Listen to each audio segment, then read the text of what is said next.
mong sabihin kay Jency? Siyempre,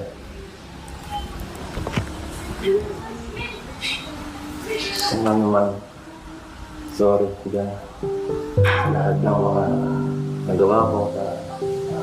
Kung hindi naman hindi mo nagustuhan at sa lahat ng mga nabigay ko sa'yo sakit. Sorry. Siyempre, alam ko hindi lang yung dalawa.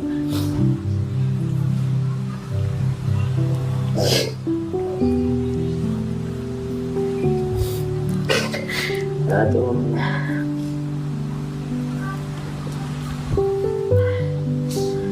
nagsisisiyan ko.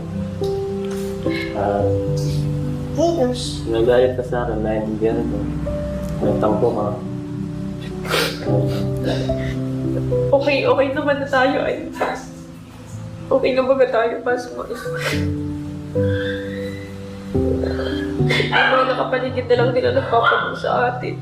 Okay na napatawad mo na kita.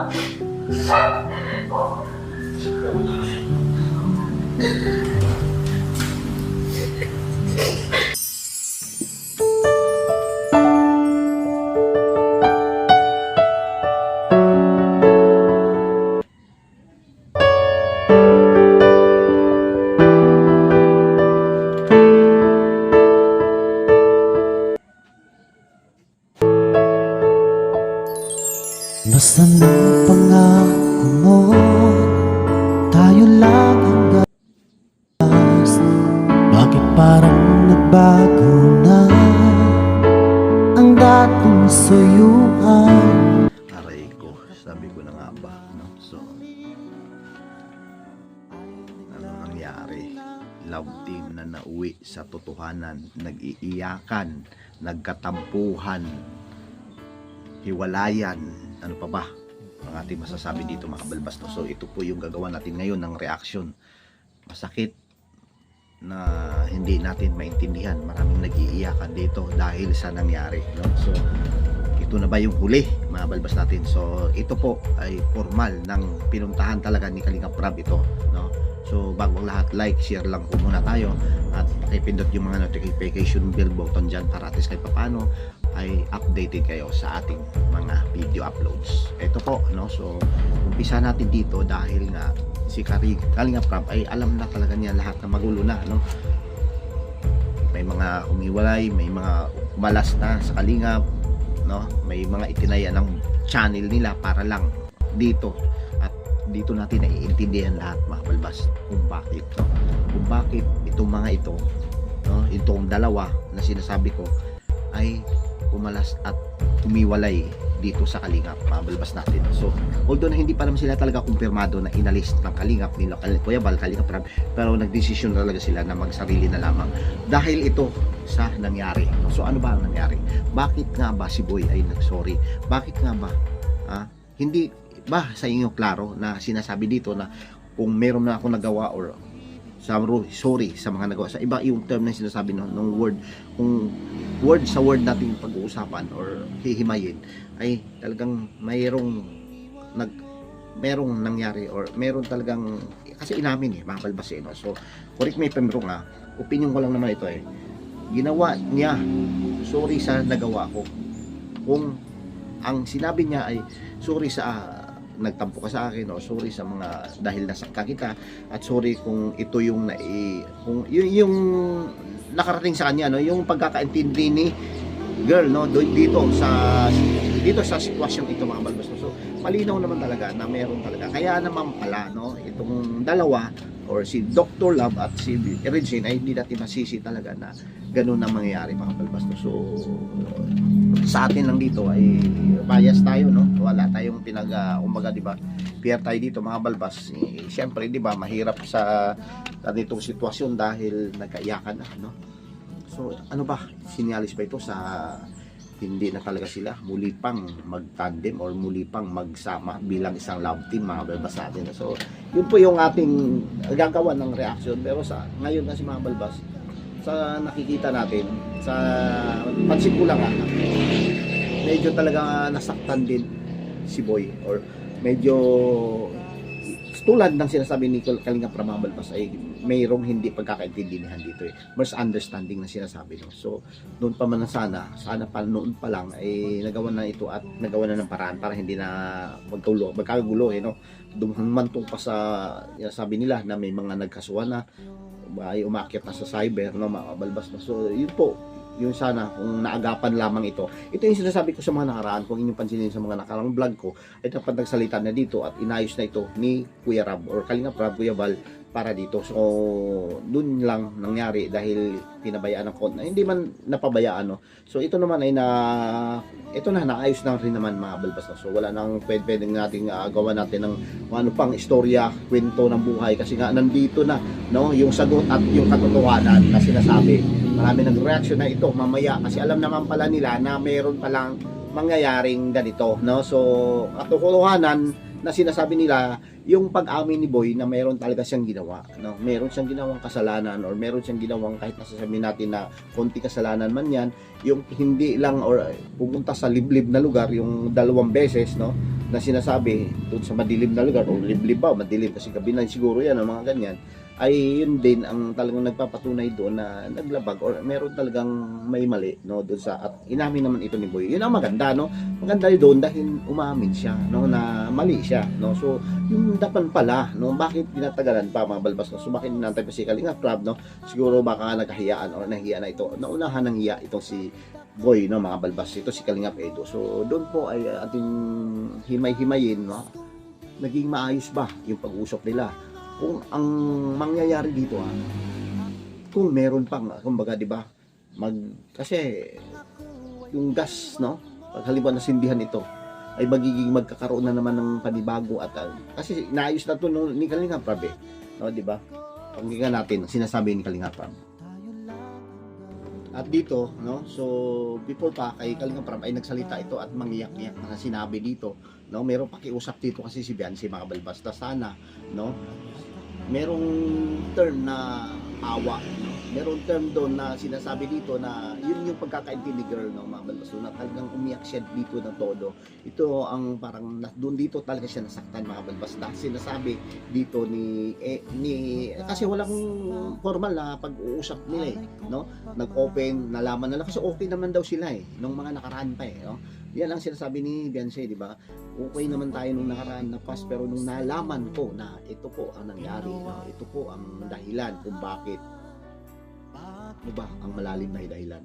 Yun ba ay siyempre di ba intindihin na rin natin itong si Biancy dahil mas bata ito kay Edo, dapat siya po ay or ito no si Kalinga Edo ang mag-adjust. So ito na ngayon sinasabi ko na ito ay love team pero nauwi nga sa tutuhanan, di ba?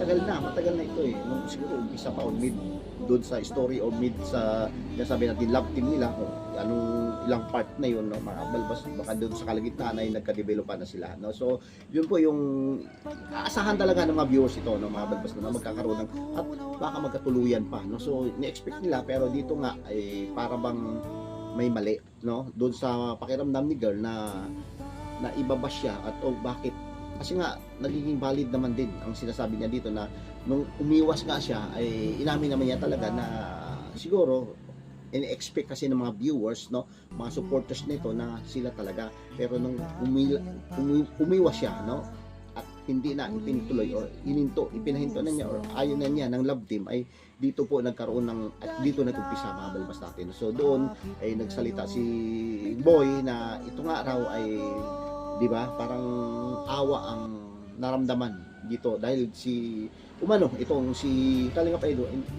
nagpapakaawa or yun yung term na yun yung sinasabi ni Biancy no. So pakinggan natin ito mga balbas. Wag mo na lang sana wag mo na lang din paasahin yung mga viewers pag na na parang mahal na mahal mo kung gano'n. Huwag mo na panayin sa kanila, ipamukha sa kanila na gano'n. Kasi sa akin hindi na pupunta yung ay. Parang huwag na magpaawa ka na. Huwag ka na magpaawa na. Parang nasasaktan ka sa niya.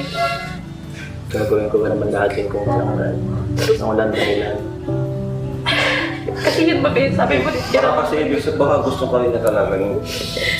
So syempre, Nahihirap pa kayo ka rin sa akin. Alam po niya kuya na gusto ko din sana. Lumayo ka rin daw sa kanya. Lumayo pa ako kuya simula nung talagang may nalalaman na po ako na ano. Okay. Totoo man talagang lahat. Yun lang talaga yung kasalanan ko yung nagkagusto mo ako sa'yo. Pero tanong ko sa'yo, nagkagusto ka ba kay Biancy? Or nagkaroon ka ng feeling sa kanya? Pero bakit sabi ko kay mama? Yun nga, lahat ng pinis, pag-aalalay lang. Okay, nangyayari lang kayo.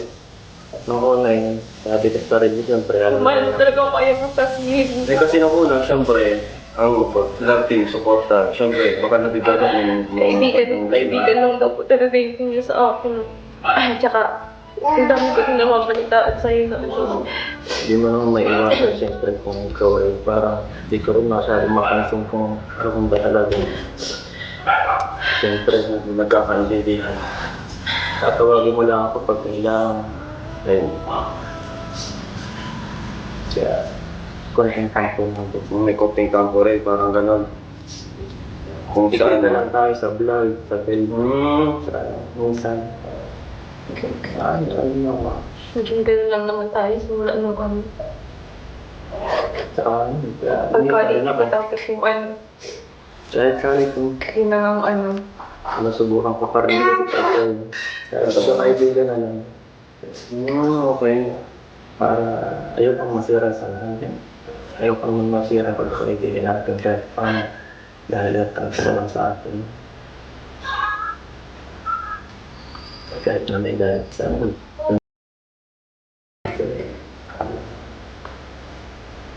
Kahit pa nakakuma ko siya. Hindi ako makuha. Mahalaga ka.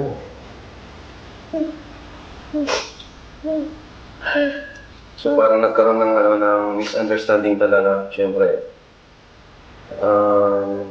Din nga. Pero, siya, ano na rin, nangyari na, di ba? At least, nasabi ni Edo yung salog din naman niya about doon. Si Biancy din, sabi niya yung sa kanya. In short, para sa akin, para nagkaroon lang ng ano, parang nagkaroon lang misunderstanding sila sa kanilang dalawa. Hindi sila naging open. Hindi sila naging open, communication. Kay kinatatay ex, ano gusto mong sabihin? Kasi siyempre bilang ama, siya yung masaktan din sa mga Sa lahat ng kung risk ko yung kung ano sa lahat ng mga nangyari. Hindi ko kasi pasensya naman ko. Hindi po sa inyo. Understanding, no? Ito yung sinasabi ni Kalingap Edo or dito no, sa mismong kahit kay Biancy, no? Pagka ito nagsalita na nga siya ay talagang hindi pagkakaintindihan talaga ang nakikita natin. Kahit kasi Kalingap Rab ay sinasabi dito na hindi talaga nagkakaintindihan, walang open na pag-uusap ng dalawa. Kahit kasi Kalingap Jack ay sinasabi na dito na hindi talaga sila nagkakaintindihan, hindi sila nag-uusap ng maayos, no? Formally, mga balbas to. So yun po yun, dahil doon ay nag-ugat na at dito at ganito na nangyari. Plus yung mga talagang nandyan pa na umaali-aligid at nagpapa, no? Ang sinasabi ko kanina, nag-gaslight itong mga ito, no? So inaapoyan yung dati naman na wala na sana yun mga balbas kasi tapos na pero ngayon bumalik na naman panibago at bunti ka na nga magkakaroon ng kasuhan mga balbas, no? So doon ay iniisip kasi buti na lang talaga itong si Biancy ay talagang nag-iisip ng kung ano man ang magiging future kay Nathan. Naawa rin siguro siya, no, mga balbas, at ayaw niya na talaga ng gulo, no? Dahil alam niya na makakasira siya or masisira ang Kalingap or masisira yung imahe ng Kalingap pag ito na ay magkakaroon ng kasuhan, no? Hindi naman siya yung talagang yung nandyan sa paligid niya, no? So yun po, makakita natin na naparamdaman natin talaga na talagang si Biancy po ay nandyan desidido talaga na ayaw na niyang ituloy or ayaw na niya ng ganitong gulo mga balbas mo dahil buwan kalingap nga raw siya ay nasa kalingap pa rin naman kahit tinanong siya nung ni Kuya Ram ay kung hindi niyo ako ialis Kuya Ram kalingap pa rin ako kahit naman ng mga magulang nila si Kuya Biran at ni Hansel na mamalbas ay sinasabi nila na kalinga pa rin sila no? So although na itong dalawa ni si Dr. Love at si Richane ay hindi na umalis sa kalingap ay ganun pa rin ang pagtingin niya or hindi ko alam to kung paano na lang i-treat no ito dahil ang alam natin na si Dr. Love ay hindi pa naman formally talaga as in nag-resign or hindi pa sila pinagbawalan no umalis dito no wala pang formal na sinasabi natin na pinapaalis na sila dito sa Kalingap Mabalbas or dito sa mismo sa Kaila Kuya Bal at Kalingap Ram.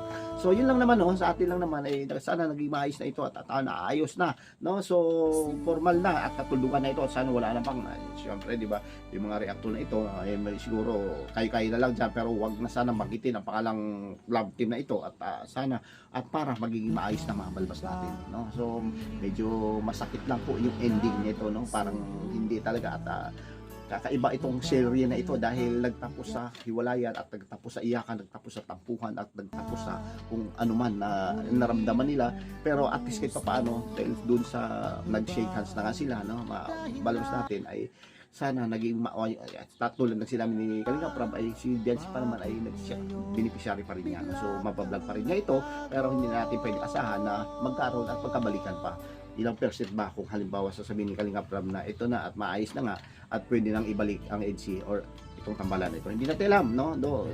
Ang panahon lang ang makakaalam nito mabalbas natin. Okay? So yun lang naman po ang ating reaction for today at sana maging maayos na, no? Thank you at mabuhay pa tayong lahat. God bless po. Bye-bye.